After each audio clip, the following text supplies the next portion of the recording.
Hello and welcome to For the Wild podcast. I'm Ayana Young. Today I'm speaking with Dr. Clint Carroll. I'm thinking along those terms, just understanding how the ethical frameworks that we have as Indigenous peoples can travel beyond the place-based relationships that are so vitally important for those frameworks, but that these ethical frameworks can exceed and, in fact, have a lot to teach everyone else, in the world, especially in this moment of climate crisis. Clint Carroll is an associate professor of Native American and Indigenous Studies in the Department of Ethnic Studies at the University of Colorado Boulder. A citizen of the Cherokee Nation, he works at the intersections of Indigenous studies, anthropology, and political ecology, with an emphasis on Cherokee environmental governance and land-based resurgence. Currently, he is working with Cherokee elders, students, and Cherokee Nation staff on an integrated education and research project that investigates Cherokee access to wild plants in northeastern Oklahoma amid shifting climate conditions and fractioned tribal lands. Funded by the National Science Foundation and the Indian Land Tenure Foundation, this work aims to advance methods and strategies for Indigenous land education and community-based conservation. Well, Dr. Carroll, thank you so much for joining us on the show today. I'm really excited for this opportunity to be speaking with you. Thank you so much for having me. I'm excited to be here. Great. So, to begin, I'd really love for you to talk about the revitalization work you're engaged with Cherokee Nation, and particularly your involvement with the formation of Cherokee Nation medicine keepers and your current project. Knowing the Land, which centers on land-based education and intergenerational cultural transmission. So can you talk about the historical significance of the creation of the Cherokee Nation medicine keepers and their work with Cherokee youth, as well as your process of returning to your nation's land base?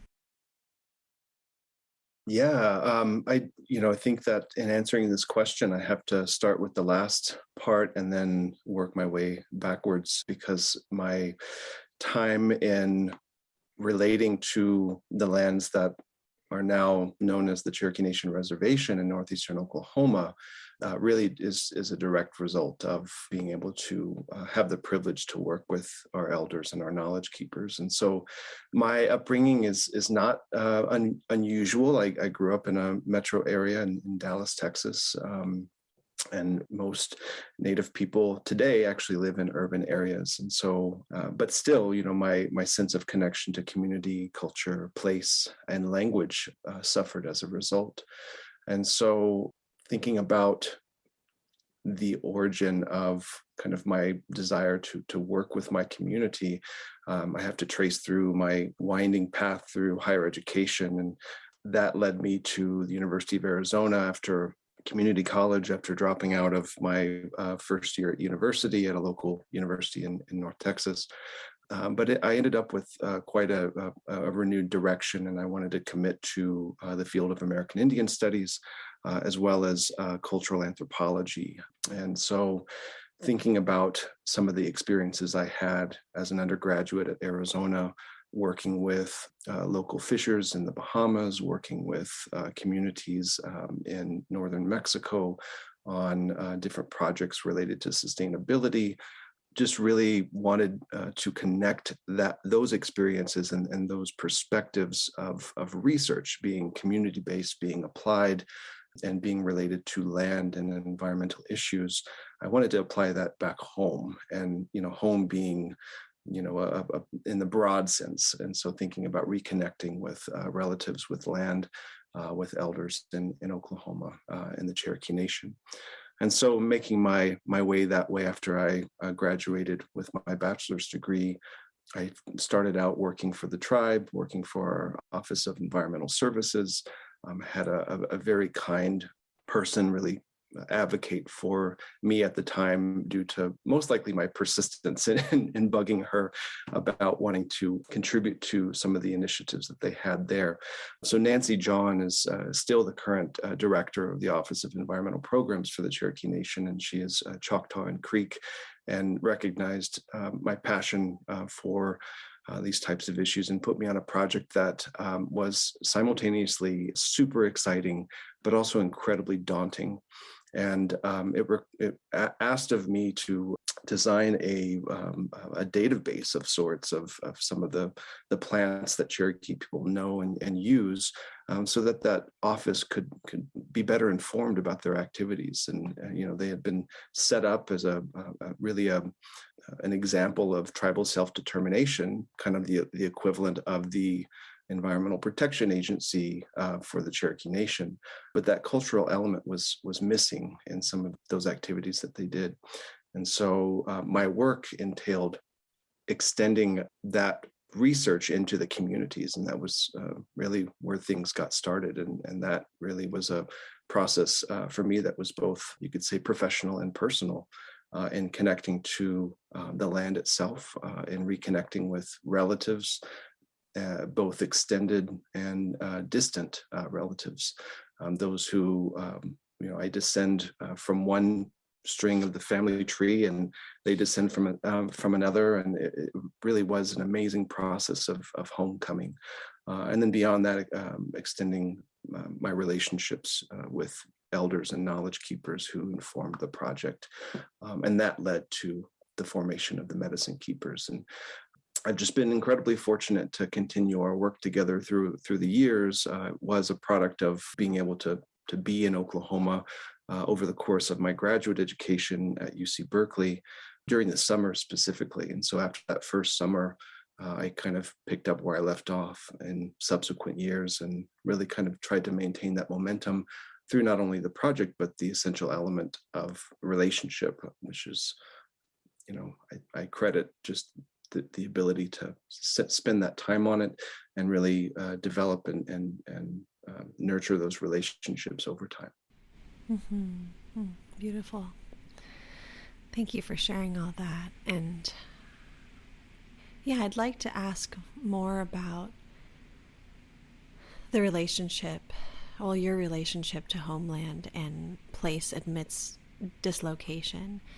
And in your article, Cherokee Relations to Land, Reflections on a Historic Plant Gathering Agreement between Buffalo National River and the Cherokee Nation, you write that the process of Cherokee stewardship over Oklahoma lands, quote, entails maintaining the responsibility to act as caretakers of a place that, while it is not the homeland, it is nevertheless a homeland, end quote.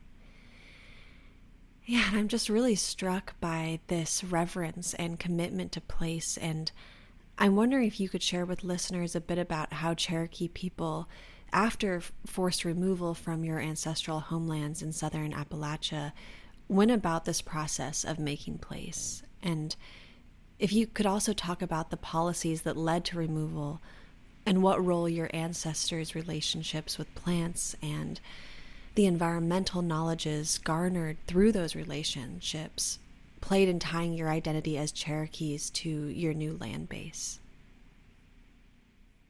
Yeah, well, stories of change and flux and mobility really define our history as Cherokee people. And so to think with, one of the parts of your question around movement, mobility, adaptation, I've been thinking a lot about that in terms of breaking out of fixity as it relates to how people associate, how people think about Indigenous peoples, while at the same time staying with the importance of place and relationships to place. And so I've been thinking about this in terms of relational continuity. So acknowledging these intimate connections that we develop and we build with place and with other than human beings, but also how our ethical frameworks travel, so to speak. And I think there are some profound theoretical insights to be gained from that, as well as practical ones regarding the climate crisis. So thinking about ethical frameworks as, according to Indigenous philosophies and cosmologies, as reframing our conversation around technology. So thinking more in terms of cultural technologies or relational technologies, the ability to relate well and to do so in a way that acknowledges interdependence and reciprocity. So that said, getting to some of the more details of your question in regard to Cherokee history, it's also important to point out that the Trail of Tears isn't the only story with regard to removal and migration, so to speak. And of course, in the case of the Trail of Tears, it was forced migration. What's important to also consider are the other stories, the other histories of Cherokee people with regard to movement, specifically the old settlers, what have been come to what people have often referred to as the old settlers. And they were heterogeneous, in terms of their sense of how they identified as Cherokees. A lot of my elders talk about Katuas, who are typically referenced as traditionalists in Cherokee society, but Katuas aren't necessarily synonymous with old settlers. There were others, other factions or groups, if you will, in Cherokee history who could also be under that term. But I'll start with talking about how my elders talk about Katuas and their interpretation of what was happening at that time during or leading up to the removal period. Really actually going way further back from the 1830s, which is typically known as the removal era, and thinking about migration before all of this. And I don't want to say voluntary, because I think voluntary implies that there was inherent willingness and eagerness to leave the homelands. But my elders talk about an ancient Katua precept being move away from the conflict. And so fundamentally just an ethos of tohi, or peace, well-being, balance, and conflict upsetting that requires the people to move away from it in order to maintain these fundamental concepts of being in balance with the world around you. And so Katuas were in this area, and I say this area, meaning just west of the Mississippi River. So what we now know as northern Arkansas, some say as early as 1721. And so that's, that's over a century before the removal era. And so thinking about that in relationship to place, in relationship to that place specifically, which became parts of the lands that we now know as the Cherokee Nation Reservation, is important to kind of keep in mind when we think about, relationships with the land, despite movement, and whether that is punctuated, as in the Trail of Tears, or that it happened over a longer period of time, is important to kind of take all of those into account. And this, of course, is not to deny the extreme losses our people experienced from forced removal, but it's to me it helps push back against portrayals of inauthenticity, for example, as being a relocated tribe, but as well as notions of fixity when it comes to Indigenous peoples. And so, again, thinking about that term, relational continuity, I wrote a piece recently that came out in an edited volume that really worked through some of these stories that people were telling around the turn of the last century to oral historians. And so the Indian Pioneer Papers has a bunch of these accounts that Cherokee people were telling about their experience in these quote unquote new lands. And then I juxtaposed those with stories that were recorded by the anthropologist James Mooney with folks in the Eastern Band, so in North Carolina, that related specifically to our homelands. And so looking at these stories of Cherokees who were in what is now called Oklahoma, and comparing them to stories that are representative of relationships with the homelands in North Carolina and the surrounding area, it's really interesting to me to kind of think through, how did Cherokees continue to be Cherokee. And by that, I mean continue to not only practice Cherokee cultural traditions and perhaps speak the language and all of these kind of cultural notions, but be Cherokee in terms of how we relate to other than human beings, specifically in this piece, to animals, to other than human animals. And so anyway, I'm thinking along those terms, just by way of kind of understanding how the ethical frameworks that we have as Indigenous peoples can travel beyond the place-based relationships that are so vitally important for those frameworks, but that these ethical frameworks can exceed and, in fact, have a lot to teach everyone else, in the world, especially in this moment of climate crisis. Mm-hmm. Yeah. Yeah, I want to talk a bit more about how the climate crisis is impacting the Cherokee Nation. And in Chapter 2 of your book, Roots of Our Renewal, Ethnobotany, and Cherokee Environmental Governance, you describe how many of the plants your people have had relations with since time immemorial were actually present in the landscape, even through relocation. So I'd love if you could share a bit more about this for listeners and how these relationships are preserved by Cherokee Nation medicine keepers and re-engaged through the ongoing project, Knowing the Land. Yeah, absolutely. So, well, I don't want to frame this as luck, which is really an unfitting term when discussing colonialism and colonial policy, right? But when we compare our relocation as Cherokees to other tribes who were removed to much more dramatically foreign landscapes, if you will, Cherokees did find themselves in a position of not having to learn and relate entirely from scratch. And so, thinking about both the similarities between the homelands in the southeastern Appalachian Mountains and what became the Cherokee Nation in the westernmost extent of the Ozark Highlands, that's important to kind of take into account, is that there are a significant amount of plants that are a constant throughout those two ecoregions. And also the old settlers factored into this history as well in terms of being able to learn and relate to a new place. And we think about this in terms of how they were able to teach relatives who had suffered that forced march from the homelands during the Trail of Tears in the winter of 1838, 1839.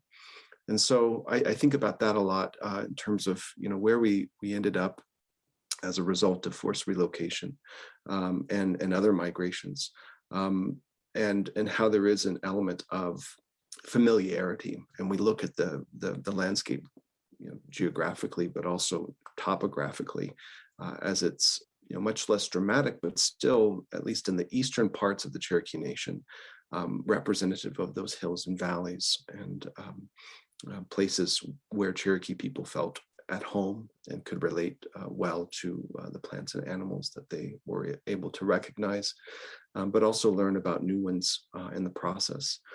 And the truth is that we did lose about a third of our plant relatives. And I say lose, but as a result of the forced relocation, we didn't have access to about a third of those plants that grew in the Southeast. And I'm drawing from the work of Alfred Vick, who wrote a paper on this, looking at, comparatively a list of Cherokee use plants in the Southeast, in the homelands, and those that had been recorded in Oklahoma, and looking at the differences and what Cherokees were able to recognize contributed to their ability to persist in the healing and food ways they had practiced in the homelands. But there was also a lot of learning that Cherokee people did, and that included not only observations and, you could say, trial and error, but also there are profound stories of learning from the land itself, of gaining knowledge from the Creator, going to ceremony, going to prayer. And there are stories of medicine people, asking the Creator directly for help after experiencing profound loss. And so that in itself is to me, also represents the process of relational continuity and thinking about relationships not only in terms of observation and what Western science would call knowledge production, learning about the land, but also allowing that to be a two-way street and allowing that to incorporate spirituality as well, our connection to broader spiritual forces that also have the ability to teach. So there are also many stories of actively producing landscapes that enabled such continuation of a Cherokee way of life, or something that resembled that way of life that we had developed in the homelands. And so there are other stories of Cherokee people transplanting seeds. There's speculation that ginseng, one of our 7 sacred plants, was one of those seeds, and that had been reestablished in the West because of its importance to Cherokee medicine people. But also the application of cultural fire, cultural burning, which again was something that Cherokees not only transferred from their practices in the East, but had been applied to the lands since before the arrival of Cherokee people by other Indigenous peoples. And so it's important to acknowledge that the landscape wasn't, an untouched Eden, so to speak. It had been lived with and in relationship with by others before Cherokees arrived or were pushed further west. We can also talk about free-range animal husbandry practices that contributed to more open landscapes within forests, so open forested areas that enabled easier mobility. You combine that with fire, and things looked very different during that time, certainly before Oklahoma statehood in 1907, when things started getting much more difficult for Cherokee people to practice these ways of life as a result of the privatization of land through the allotment policy, as well as the continued encroachment of settlers into Cherokee territory. And so we think about this leading up to today, and this is one of the access to land and really understanding how Cherokee people are navigating such fractionated landscapes is one of the central goals of our current project that we're enacting with the Medicine Keepers. And so it's funded by the National Science Foundation as well as the Indian Land Tenure Foundation. And I'm working with 5 Cherokee students on a land education program that was developed in coordination and partnership with the Cherokee Medicine Keepers, as well as a community-based research project that really seeks to better understand these questions of access and then inform tribal strategies for conservation and really land back, so that Cherokee people can continue to access lands in order to enable the continuation of these practices and relationships with the land.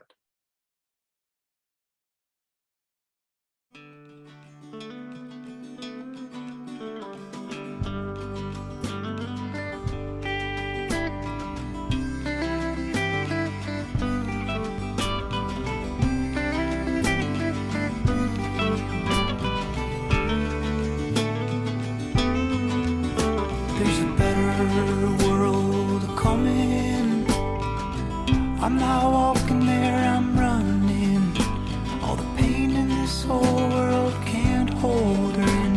Her beauty's staggering. There's a better world coming. The capitalists think we're done in. This is the great awakening. We're gonna break through in the end. There's a better world coming. No policemen will be allowed in. Where millions of communities will gather around to sing and dance like children. There's a better world coming. I'm not walking there, I'm running. All the pain in this whole world can't hold. To speak to the climate change part, I'd like to transition the conversation to focus on the threats posed by climate change to Cherokee Nation, and also highlight solutions emerging from within your community in response. So I'd love if you could describe for listeners where Cherokee Nation is located in terms of its geospatial position between two different climate zones, and outline the threats of climate change to the Cherokee Nation and its citizens, human and more than human, specifically traditional use plants. So despite the fact that Cherokee people were able to recognize many of the landforms and plants and animals after the relocation, after migration, Trail of Tears, we ended up in a place that straddles two different ecoregions. And these are the westernmost extent of the Ozark Highlands, and then the easternmost extent of the Central Irregular Plains.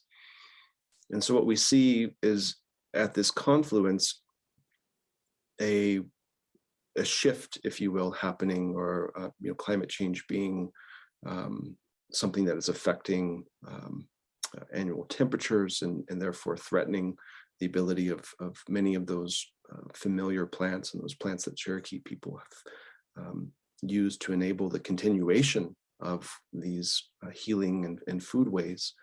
And so with that, you think about how are we reacting to this, and how are Cherokee people understanding really what can be construed as another removal. Although this time we're staying put, we're staying in the same place. It's just that the plants are either unable to sustain themselves in the current place, or themselves shifting. And so we've got these multiple playing fields that Cherokee people have to kind of keep track of. You have a fractionated land base. So as a result of the allotment policy, we lost 98% of our collectively held communally held lands. And we have, as a result, very, very limited space in which to continue these practices. And then on top of that, you add climate change, and it's threatening the ability of those plants to thrive in that very limited space that we have. And so we think about this as yet another removal. And I'm thinking also with Daniel Wildcat's work on viewing climate change broadly as the fourth removal for many Indigenous peoples. And he puts this in the context of historical forced removals like the Trail of Tears, but there are many other removals that Indigenous peoples have in their histories. The second one being the removal of children from their homes, from their families during the assimilation period, assimilation policy. Think about removal as being expressed through the allotment policy and the theft of lands that Indigenous peoples owned communally, but now had been privatized as a result, and then climate change being the fourth removal. And so I think that's a really, it's one way of kind of looking at some of the threats that we're facing, and in terms of, how are we, strategically reacting to these processes, these climatic processes. Where my mind goes is looking at how we can actively conserve lands within our current tribal trust holdings, as well as where we can enact different forms of land back that are in relationship with local landowners, with perhaps federal agencies. In one case, which is directly related to this question, looking further east and to areas that have more of a buffer to them. And one case in point is a recent project that we've carried out with Buffalo National River in northern Arkansas, which presents a lot of just complexities, also ironies in the sense of, this being a national park that is a part of a system of the US government that has, by and large been responsible for dispossessing Indigenous peoples and creating these enclosures that really represent the fundamental separation between humans and nature. But at the same time, paradoxically, having this sense of, again, a buffer zone, but also a protective sense of, these lands, despite the fact that Indigenous peoples have not been able to enact their practices of caretaking and relationship with them have, by and large been protected by this enclosure, this boundary.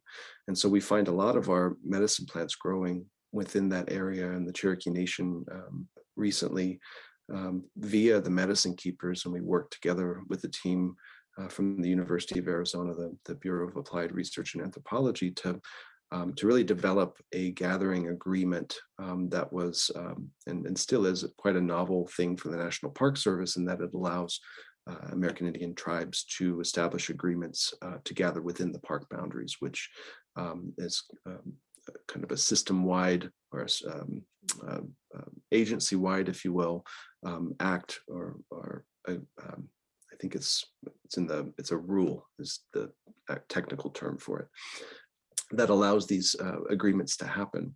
And so we look at that as a strategy for adapting to these changes we're seeing. If the plants within our reservation are being threatened, how do we actively seek to protect them through tribal conservation formations, as well as how do we work strategically with national agencies, federal agencies that may have a troubled history, but at the same time would further enable Cherokee people to continue these relationships with plants through gathering agreements.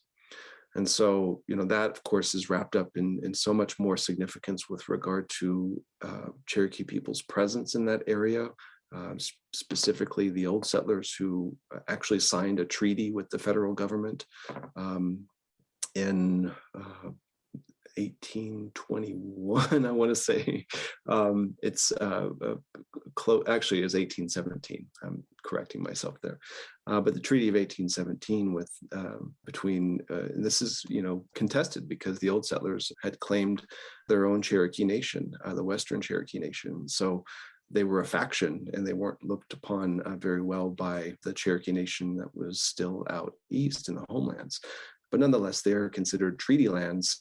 If you look at a map of Buffalo National River and a map of the Treaty of 1817 lands, I mean, it's the exact same place. And so in a way, this agreement is reconnecting with treaty lands and reasserting Cherokee presence in this area, as well as showing promise to affect the way that the park is managed by the National Park Service staff. We've been hit really hard by COVID in terms of our collective work together, so we haven't been able to enact the agreement as robustly as we would have otherwise. But the sense of being able to not only go in and gather plants, but also establish a relationship with the Park Service in a way that informs how they caretake those lands is hugely significant. Yeah, I absolutely agree. And that's really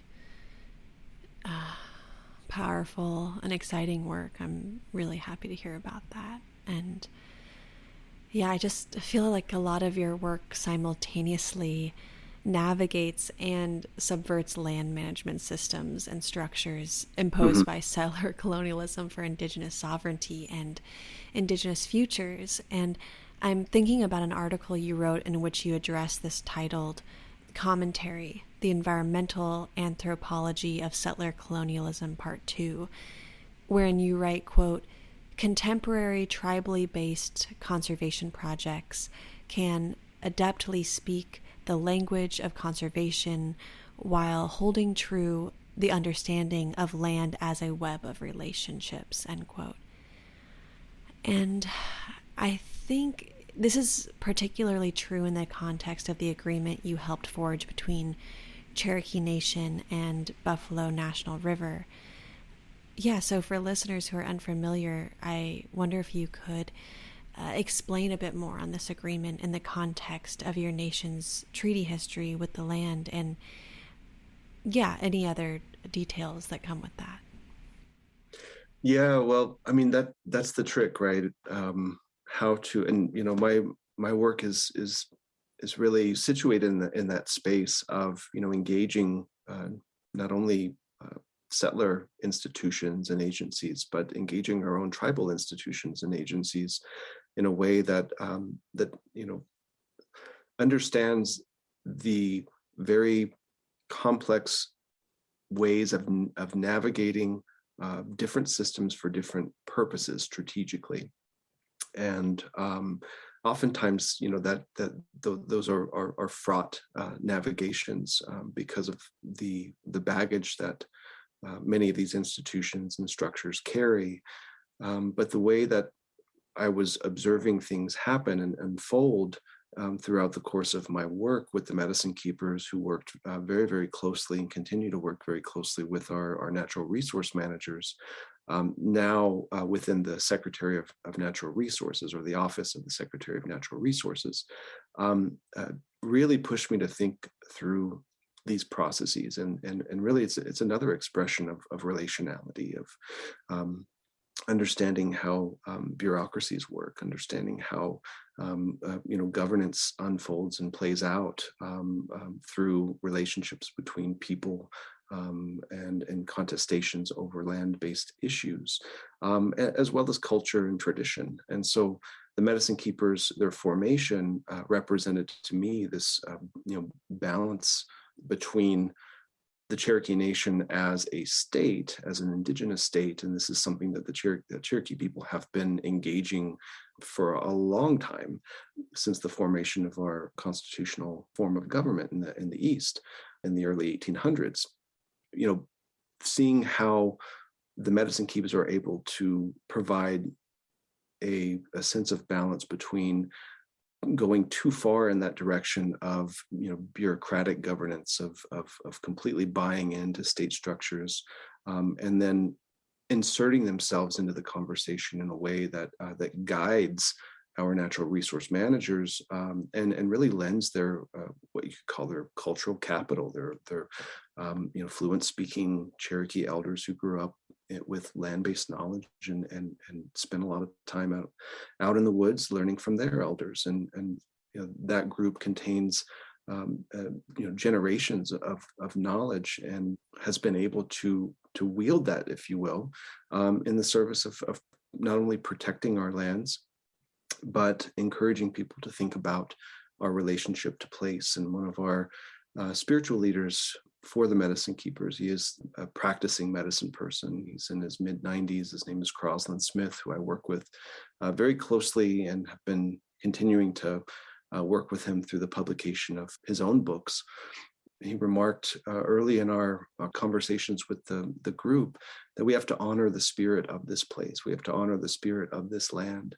And that to me was profound, in the sense that he recognized that not only that we have a relationship to place that is not predicated on ownership or possession, but that also, as Cherokees, as you mentioned earlier, these aren't our homelands, but they are a homeland. They are a home for us.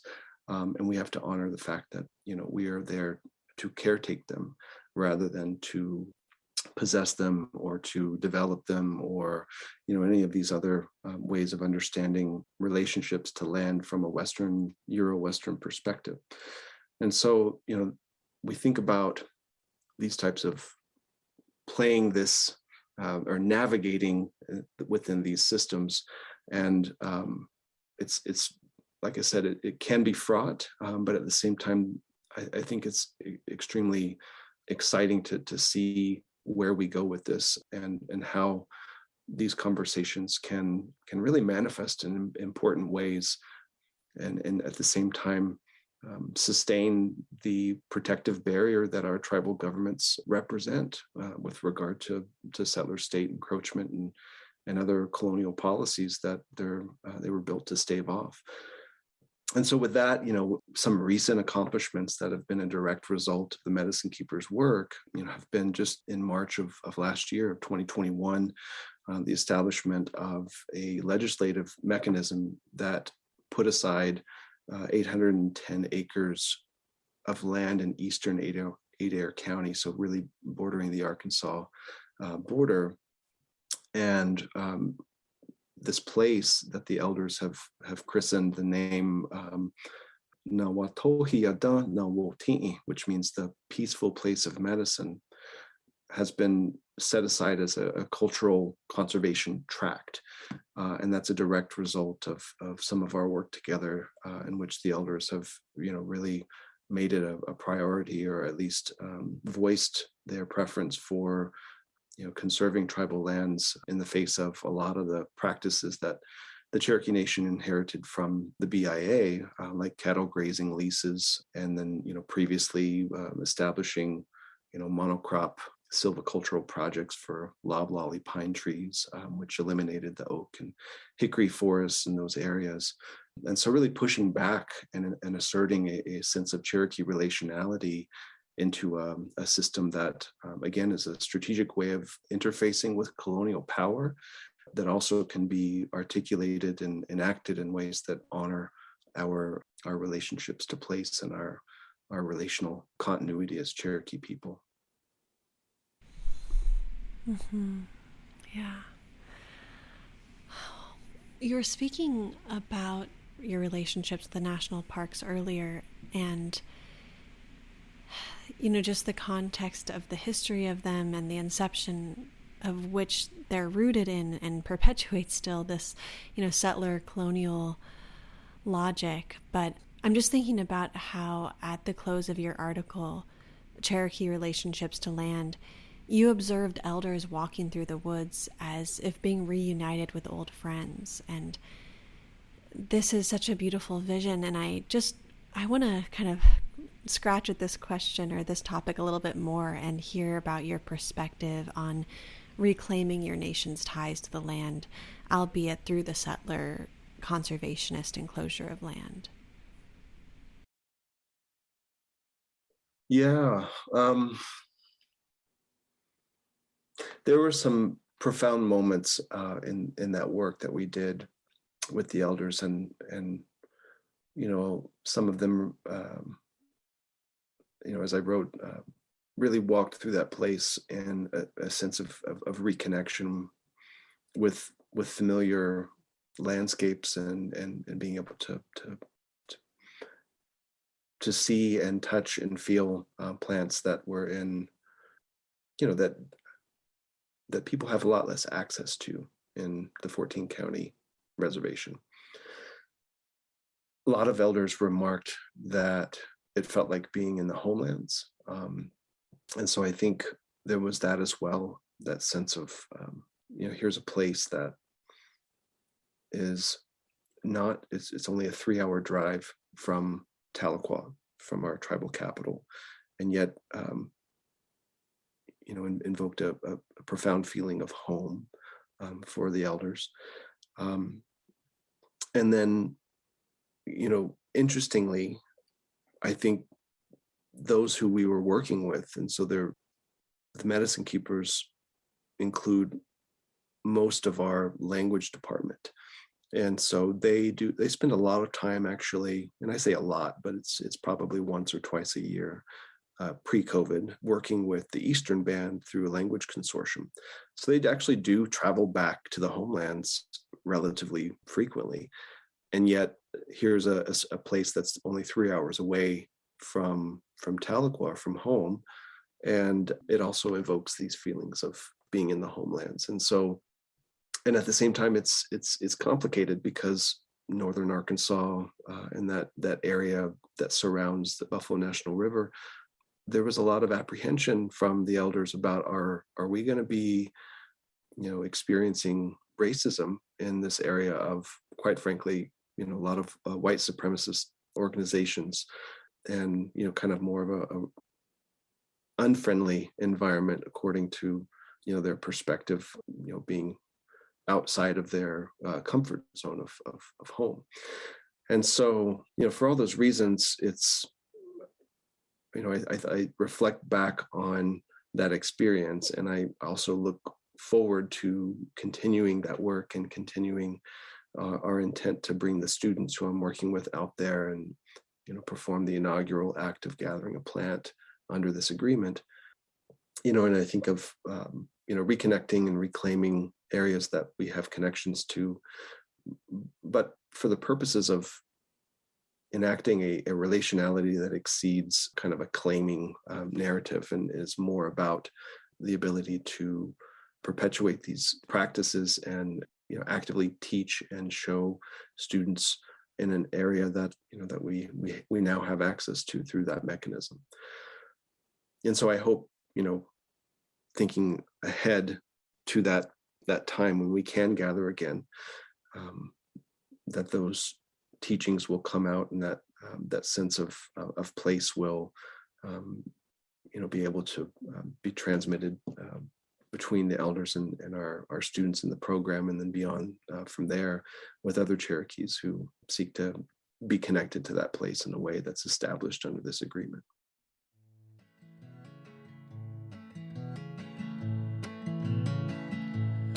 Oh, this land that you pass over is my heart, is my daily bread, my soul, my herald heart. And on that winding road, the home that I pass through, the land is you, the land is you. Throughout many years, this river has changed its path. One bridge burned, another built, bigger than the last.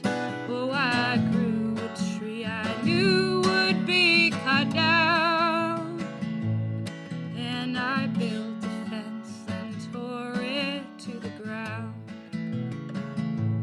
Oh, this land that you pass over is my heart, is my daily bread, my soul, my herald heart. And on that winding road to home that I pass through, the land is. Thank you for sharing. And yeah, I've heard you speak about the Cherokee story on the origin of disease and medicine, and I wonder if you could recount that story for us today and perhaps speak to any lessons you see emerging from this story that might be applicable for non-Native folks and non-Cherokees and how we implement an ethics of care for land in our daily lives. Yeah, so this story has, I think, for a lot of us, a lot of Cherokee people and scholars who are thinking about our current moment and really the past couple of years, has really resonated. And the way the story goes is that there was a time in which the human beings, and I say the human beings because for many Indigenous peoples, their name for themselves simply translates to the real people or the human beings. And so Cherokee people, the human beings, had not been good relatives to plants and animals and the land, and had been wantonly killing their animal relatives in ways that didn't respect the gifts that they offer for well-being and flourishing. And so the animals came together in a grand council, and the way the story goes is that they had representatives there speaking from their perspectives of what the humans had been doing. And there are many proposals from different representatives on how to retaliate against the human beings as a result of the disrespect that they were showing them. And through all these different proposals, each one of them had its goals, but eventually fell short because of the inability to really see it through or carry it out. And what they ended up deciding on was that they would inflict disease upon the human beings as a way of retaliating, as a way of teaching them to regain balance and relearn that respect toward other beings. And so a lot of diseases were associated with specific animals. The most common one that's told is rheumatism being inflicted by the spirit of the deer if humans hunted killed a deer and didn't give thanks for it, it would be visited upon them so that they could never draw a bow back again.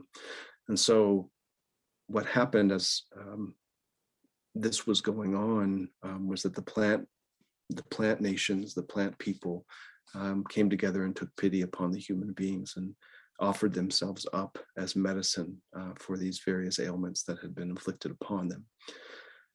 And so that's a very short version of the story, but as we reflect on it and think about the implications for our times today, even before COVID, Cherokee people and our relationships to plants have been kind of couched in this debt of gratitude and in this profound sense of relationality and reciprocity with the plant nations, if you will.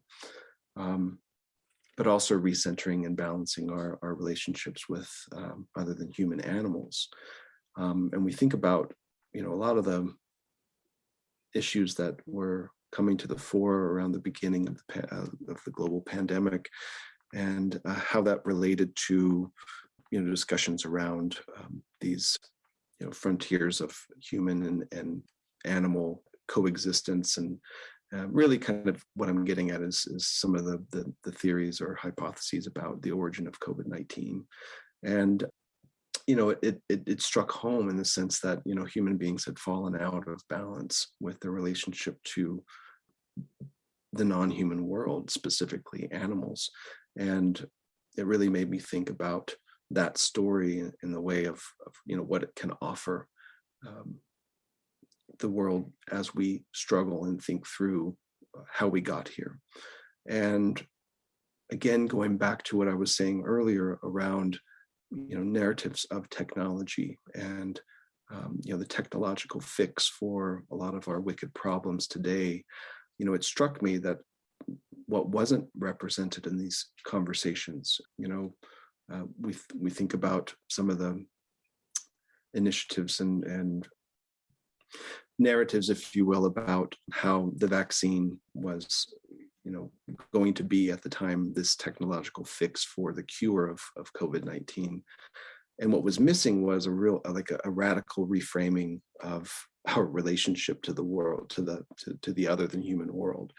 And so, I thought there was a lot missed in focusing on solely the ability of Western science to triumph, Western science to find a fix to things, rather than the more meaningful work of trying to regain our sense of responsibility and relationship to the world that wasn't centering human beings. And so, again, I go back to thinking about how can we, acknowledge the importance of, Western science when it comes to vaccines and vaccine development, but at the same time incorporate and acknowledge Indigenous philosophies in ways that stress, how to be good relatives. And, that story reminds us that we've been there before. A lot of times Indigenous peoples are romanticized in ways that assume that, we're inherently connected to nature. And yet the story, underscores the fact that, well, we're not perfect, we're human. There's not an innate sense of connection to the natural world like a lot of the ecological Indian stereotypes portray. But we learn from those mistakes, and we encase them in stories that continue to teach us today and continue to have relevance. And so that's why I think it's just such a profound story that certainly surfaced for a lot of us as we were trying to grapple with our current times. Mm-hmm. Yeah. Oh, there was so much in that response. I've had to sit with it for a bit. But yeah, as we near the end of our conversation, I'd like to ask you about Indigenous studies scholar Dr. Glenn Colhard's concept of grounded normativity as it relates to your Knowing the Land project. In an article, Relational Activism and Indigenous Futures, you remind readers that, quote, contrary to popular belief, Indigenous people do not have an innate connection with the land. Rather, Indigenous peoples maintain a set of relationships with other than human beings that are formed through tribal and place-specific teachings and traditions, end quote. Now, with the Knowing the Land project being intimately rooted in the knowledges held by community elders, long-held relations and commitments to place, and Cherokee knowledge systems, I'm wondering if you could talk about how the project's goal of disseminating traditional lifeways relates to the notion of grounded normativity. And maybe some follow-ups to that is, what is the political power of re-indigenizing worldview and Cherokee epistemology for future generations? Yeah.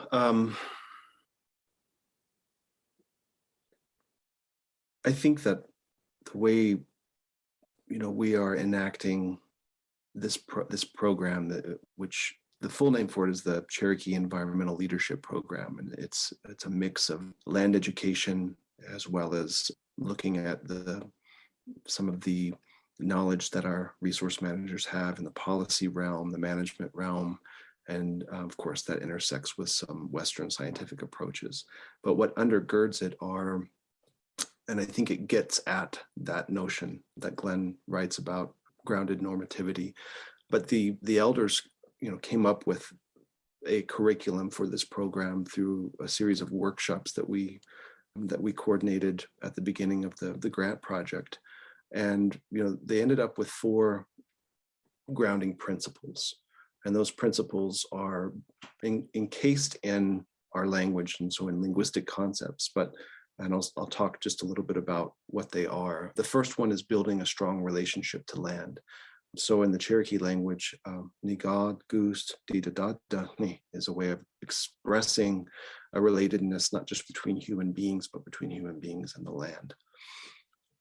The second one is teach by showing, learn by doing. And so the word for teach in Cherokee, squayohaga, actually means show me. So instead of saying teach me, it's show me how to do it. And so it's experiential, it's non-coercive, non-hierarchical. And so that's another central facet of the program.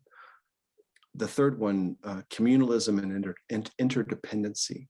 So if we all work together, we will get somewhere. So understanding that we all have gifts to offer, that everyone has a role to play, again, emphasizing non-hierarchical ways of making decisions and learning in the process. And then the last one, having a good time. So Ali Haliji Dasti, enjoyment, thinking about, what's the single most important thing, and really the most radical thing that we can be doing is just relating to the land and experiencing joy on the land, right? And so those are the principles that really guide the program. And the students and I, we meet remotely because I live here in Colorado, and we've read, we're reading other scholarship that has contributed and really informed the way that the program is designed, and certainly Glenn's work and others around Indigenous land education has been central in how we continue to think about the work that we're doing.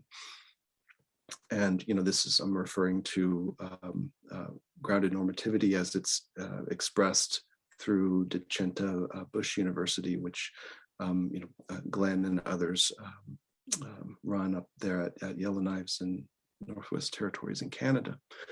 And so, thinking through, how after these years of, sustaining the program, despite the fact that we haven't been able to actively meet together with the elders, and kind of reflecting back on some of the profound activities that we've been able to do before, I'm thinking through ways of expressing what this means to us collectively. And I keep coming back to relationality as I was writing in that piece that you mentioned, and thinking about, how does this reference Cherokee ways of understanding what we're doing according to these guiding principles, but also how can we continue to think in ways that inform our project from a Cherokee perspective. And, that type of kind of linguistic theorizing, if you will, has been really helpful. And one thing that I gravitate toward is understanding relationships in Cherokee and how we express them in the language is never a possessive thing. It's always an action-based way of describing relationships. And so you could even say it's a verb, like thinking about the word for my mother in English. So agiji. It actually, if you look at it linguistically from a Cherokee perspective, it means the one who is mothering me. And so it's more of an action, a verb that is encased in that word rather than kind of the sense in English of having a possessive in front of that word. And so, I'm reading, kind of relating that to some of my academic scholarly work and ongoing projects. I just read a piece by Jody Bird on where she engages with Glenn's term grounded normativity, but then proposes something in terms of grounded relationality that gets at some of the, I guess the hangups, if you will, around normativity as it intersects with Indigenous queer studies, and expressing this in a way that doesn't necessarily reify the normative, but is still in essence a lot of what Glenn is writing about. So I'm liking that right now, thinking through grounded relationality. I'm also thinking with a collective of scholars on, how to really kind of fully express an Indigenous studies take on political ecology. And so we're thinking through, what it would mean to, express this in terms of Indigenous political relationalities. So I think that term really does a lot for me in understanding this type of work and in thinking about that kind of, how do we, distill, if you want to use that word, how do we take these place-based projects that are grounded in tribally specific languages and relationships to place, and really think about their application broadly, how they travel. And those terms really help me think about that, as well as, other kind of emphasis on the ethical frameworks behind local place-based knowledge, so traditional ecological knowledge that has profound relevance, like the origin of disease and medicine that I just recounted and discussed.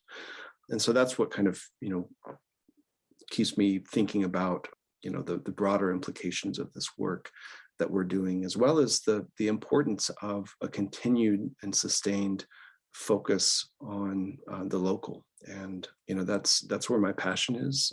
I love working with my people. I love working with elders and students on the land. And it's highly applied and it's working toward very locally specific goals. But I think that's part of the answer too. And I'm a part of a new project that was actually funded by the Canadian government. I'm working with colleagues at the University of Alberta, and it's a $24 million project over the course of 6 years, I think. And the way that is structured is that they have designed this grant project to connect through a network, but also ultimately support place-based projects, Indigenous projects toward biodiversity protection and health. And so I think that for me helps me kind of think through, okay, yes, absolutely, it's important to think about the broader implications, but at the end of the day, my commitment is to, this specific place and specific community, but that can't be necessarily divorced from the broader implications as well. So that's what I'm getting at in terms of relational activism through that piece that you mentioned, in terms of acknowledging that, we have the frontlines activists who are, the water protectors and are, actively trying to stop the pipeline. We have the advocates at the UN and in the Department of the Interior for the United States who are working within that system. And then we've got these place-based projects. And I see myself situated within that specifically, but also trying to speak out, broadly to find the connections and understand that this is a relational space that we're all working in. Well, my goodness, thank you so much, Dr. Carroll. This has been a really beautiful and informative conversation that I've enjoyed being on the other end of. So thank you so much for your time and your work and your dedication. It's been my pleasure and really great to talk with you, Ayana. Thanks for having me on the show.